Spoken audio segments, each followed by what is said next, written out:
Kalau menurut William Walker Atkinson ada 7 hukum semesta. Istilahnya kan kosmik. Jadi alam semesta ini ada 3 rumusan hukumnya. Yang pertama apa? Yang pertama ada the law of vibration. The law of vibration itu segala sesuatu itu bergetar. Tidak ada yang diam. Getaran-getaran dalam frekuensi yang sama akan saling menarik. Kegembiraan akan menarik kegembiraan yang lain.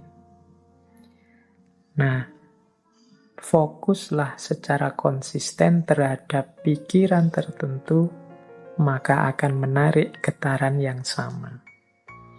Jadi the law of vibration itu kita ini bergetar terus. Ini menjelaskan bergetar ini mungkin tidak mudah. Kita ini kan sebenarnya tidak diam. Coba teman-teman perhatikan pikiranmu, perasaan, intelijensimu. Ini kan kerja terus. Ya dari luar kelihatan diam, tapi di dalammu itu kan rame terus. Nah, itu mungkin mudahnya ya, jenis getaran. Engkau sedang berada di frekuensi mana? Mungkin engkau sedang marah-marah, mungkin engkau sedang senang, mungkin engkau sedang gelisah, mungkin hari ini engkau sedang bingung karena vaksin, mungkin hari ini engkau sedang gelisah karena sekelilingmu sedang pembatasan ketat karena pandemi. Mungkin ini kan sebenarnya dirimu itu sedang bergetar. Nah, the law of vibration itu vibrasi yang sama akan saling menarik atau akan menggetarkan energi atau menggetarkan vibrasi yang dekat dengan dirinya. Jadi kalau kita gembira, sekeliling kita akan hawanya gembira. Dan orang-orang yang di dekat kita akan terpengaruh oleh kegembiraan itu. Itu the law of vibration, mudahnya begitu. Jadi getaran kita itu mempengaruhi sekelilingnya. Apa yang ada dalam diri kita kalau kita gelisah atau murung, ini menggetarkan sekelilingmu dengan kegelisahan dan kemurungan. Ini namanya the law of vibration. Makanya kadang-kadang teman-teman kan bisa merasakan kalau misalnya punya teman akrab gitu. Temanmu sedang sedih, terus dekat denganmu. Dia pura-pura banyak ketawa, pura-pura ceria, tapi getarannya bisa engkau tangkap. Itu the law of vibration. Jadi, getaran yang ada dalam diri kita, itu akan menarik frekuensi yang sama dari yang ada di sekeliling kita. Kalau teman-teman dekat dengan teman yang sedang sedih, sedang gelisah, sedang susah, sekali-sekali dia tampak nangis, itu kan kita ikut terus hanyut dalam situasi kesedihannya, ikut dalam kemurungannya. Nah, ini ilustrasi mudah. Kalau teman-teman dekat dengan teman yang sedang senangnya luar biasa, cerianya luar biasa karena tujuannya tercapai gembira, itu kita dekat dia juga ikut gembira. Jadi getaran yang ada dalam diri orang lain bisa mempengaruhi getaran yang ada dalam diri kita. Demikian pula sebaliknya. Kegembiraan akan mendatangkan kegembiraan. Kesedihan juga akan mendatangkan kesedihan. Ini the law of vibration namanya. Menyikapi the law of vibration itu seperti apa? Ya menurut William Walker Atkinson adalah fokuslah pada yang baik-baik, yang indah-indah, yang nyaman-nyaman di pikiranmu. Apa yang engkau inginkan, fokuskan ke situ pikiranmu terus. Jadi getaran kesuksesan, getaran cita-cita keberhasilan, getaran cita-cita kebahagiaan itu biar menyebar kemana-mana dan menarik itu ke dalam dirimu. Yaitu, ayo mikir yang positif-positif saja. Ayo menginginkan yang baik-baik saja. Ayo mengharapkan yang nyaman-nyaman saja, yang damai-damai saja. Loh, itu nanti itulah yang akan hadir karena tertarik oleh getaran keinginan kita, getaran yang ada dalam diri kita. Itu namanya the law of vibration. Itu hukum yang pertama. Jadi, carilah frekuensi yang bagus, getaran yang bagus dalam dirimu. Dan hidupkan itu biar mempengaruhi sekelilingmu. Yang pertama itu cosmic law, yang kedua the law of relativity. Dalam hidup ini berlaku hukum relativitas. Relativitas mungkin tidak persis sama seperti relativitasnya Einstein. Tapi relativitas di sini adalah mudahnya begini. Tidak ada sesuatu yang bisa kita pahami sampai kita hubungkan dengan sesuatu yang lain. Apakah itu tentang sifat, nilai, kualitas, atau artinya sesuatu, dan lain sebagainya. Itu kita akan susah memahami kalau kita tidak menghubungkannya dengan yang lain. Itu namanya the law of relativity. Yo, ilustrasi mudahnya, misalnya sampean mau menilai saya, Pak Faiz itu wajahnya seperti itu masuk kategori ganteng apa jelek? Itu kan susah kamu jawab, mungkin ya sungkan barang, gak berani ngomong. Tapi mudahnya itu, kalian ngerti saya cakep apa jelek, itu kan ketika dibandingkan, dihubungkan dengan yang lain. Mungkin dengan wajahnya orang lain. Kalau dihubungkan dengan yang lebih cakep, ya saya tidak ada apa-apanya. Tapi kalau kamu cari yang lebih drop, jauh lebih jelek, mungkin saya ya masuk kategori ganteng.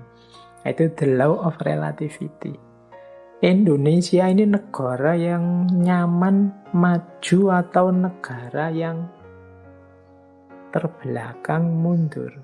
Itu jawabmu mesti susah, karena parameter bisa macam-macam orang bikin. Mudahnya apa? Relatif. Relate-kan dengan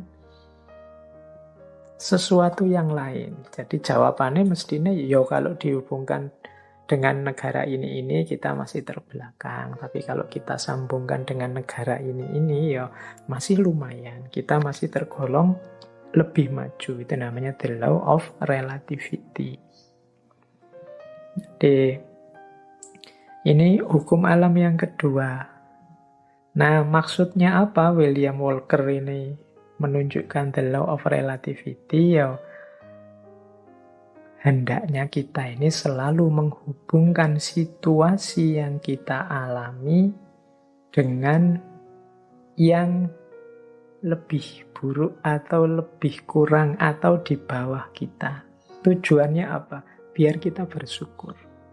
Semua kegelisahan, ya mungkin tidak 100% lah. Sebut saja 90% kegalauan, kegelisahan kita hari ini, itu muncul karena kita merelasikan diri dengan sesuatu yang lain, yang lebih tinggi, lebih bagus, lebih sukses, pokoknya lebih segalanya dari kita. Akhirnya kita tidak mampu untuk bersyukur. Mau bersyukur itu lebih berat karena kita melihat hidup kita ini serba kurang. Kita salah mencari relasi, menghubungkan diri kita dengan apa.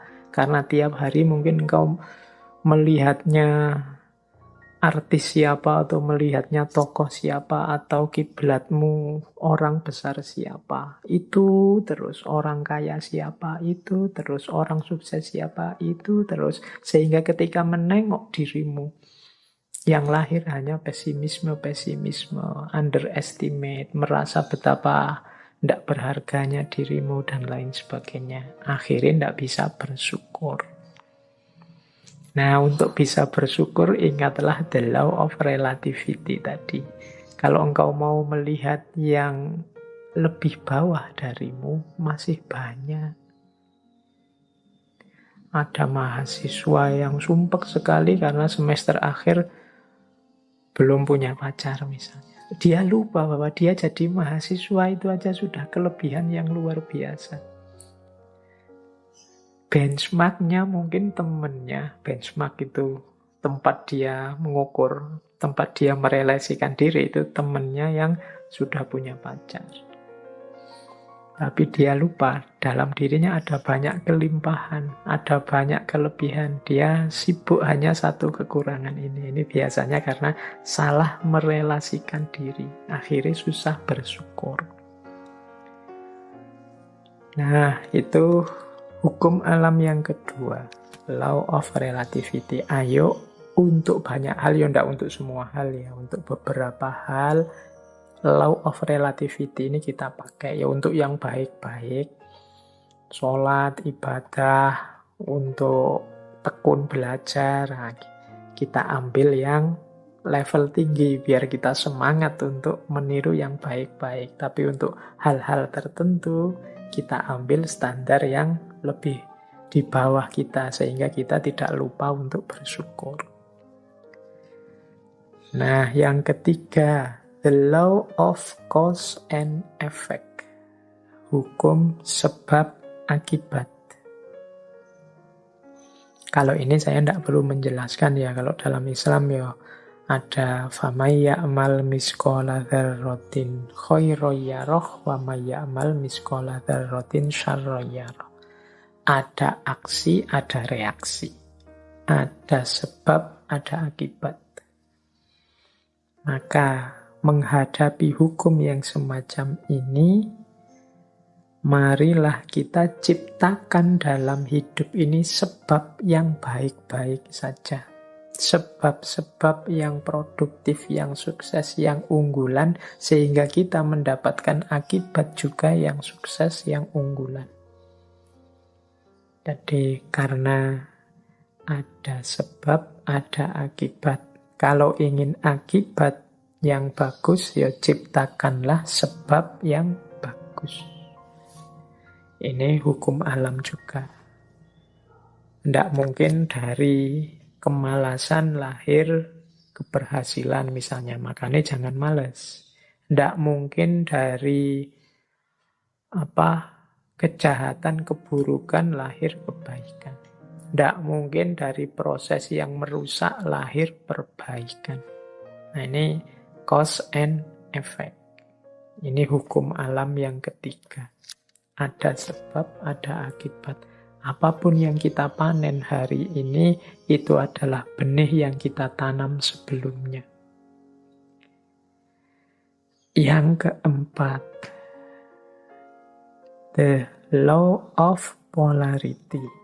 Law of polarity ini segala sesuatu dalam hidup ini ada pasangannya. Ada panas, ada dingin, ada terang, ada gelap. Ada atas bawah, ada baik buruk, ini pasangan.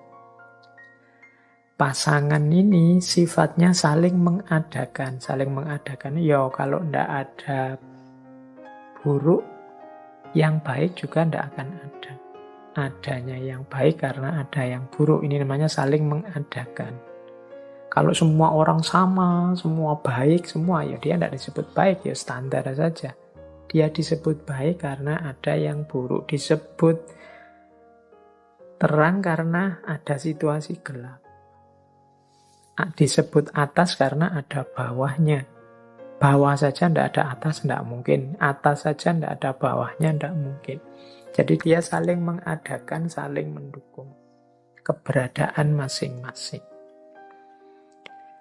Oke, jadi situasi the law of polarity ini membuat kita nanti tidak mudah melihat satu sisi saja dari sesuatu, tapi harusnya kita melihat secara lebih lengkap.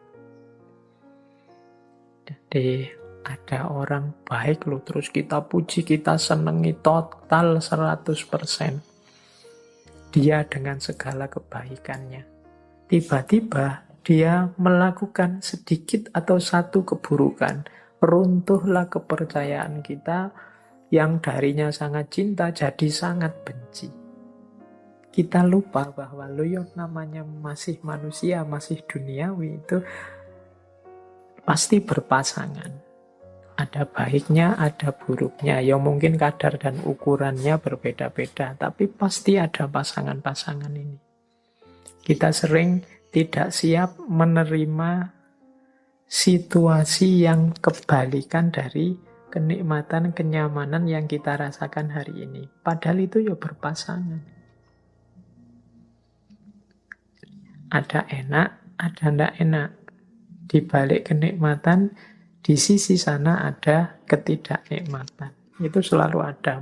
Minggu depan insya Allah kita perdalam the law of polarity ini di falsafah hidup yin yang. Tapi the law of polarity ini juga salah satu dari 7 cosmic law. Salah satu hukum semesta. Baik, nanti kita lanjutkan kalau yang keempat ini ya. Yang kelima, the law of rhythm. The law of rhythm ini, hidup ini mengalami siklusnya masing-masing. Hidup ini ada perputarannya. Siang, malam, kelahiran, kematian, kemunculan, kepergian, dan lain sebagainya. Namanya rhythm, iramanya hidup.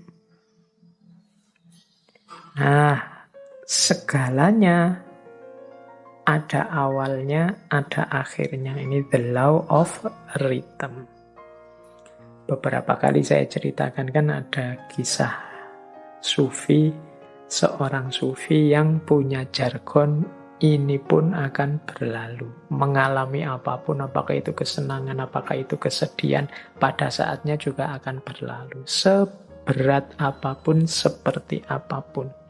Termasuk pandemi ini, dia ada awal kehadirannya, pasti nanti ada akhir kepergiannya. Itu the law of rhythm. Jadi kalau kita mengalami situasi apapun, sadarlah bahwa situasi ini akan berakhir.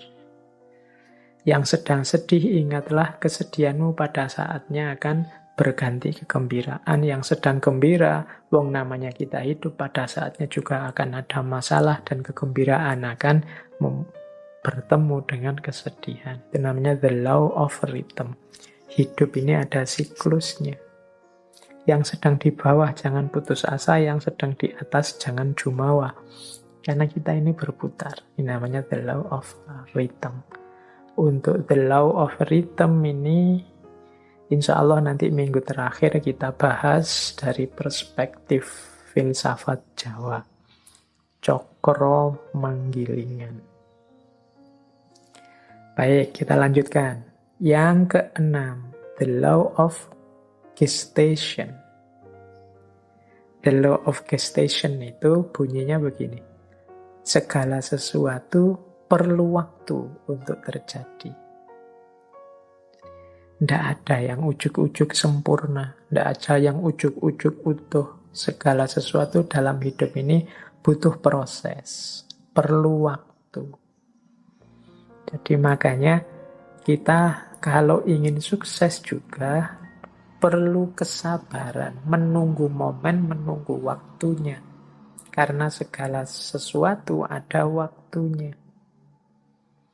Ada waktu menanam, ada waktu memelihara, ada waktu memetik buahnya. Segalanya butuh proses. Tidak ada yang ujuk-ujuk setelah ditanam terus buahnya muncul. The law of gestation. Dan yang ketujuh, yang terakhir dari 7 cosmic law adalah the law of transmutation. Segala sesuatu berubah. Jadi segala sesuatu, karena hidup ini di dunia pastinya dinamis. Segalanya berubah. Ini banyak kalau kita belajar filsafatnya dulu, filsafat Yunani yang terkenal Heraklitus itu ya segalanya berubah. Kecuali perubahan itu sendiri. Yang tidak berubah hanya perubahan. Nah, law of transmutation ini menyadarkan kita untuk menghadapi perubahan, merancang dan menyiapkan perubahan agar perubahan yang terjadi arahnya sesuai keinginan kita, membuat kita lebih baik, membuat kita lebih sukses, membuat kita lebih berhasil. Jangan biarkan perubahan liar tidak terkontrol. Baik, ini 7 cosmic laws. Ini alam semesta. Di level batinnya itu ada 7 mekanisme ini. Ini kalau menurut teorinya Walker Atkinson.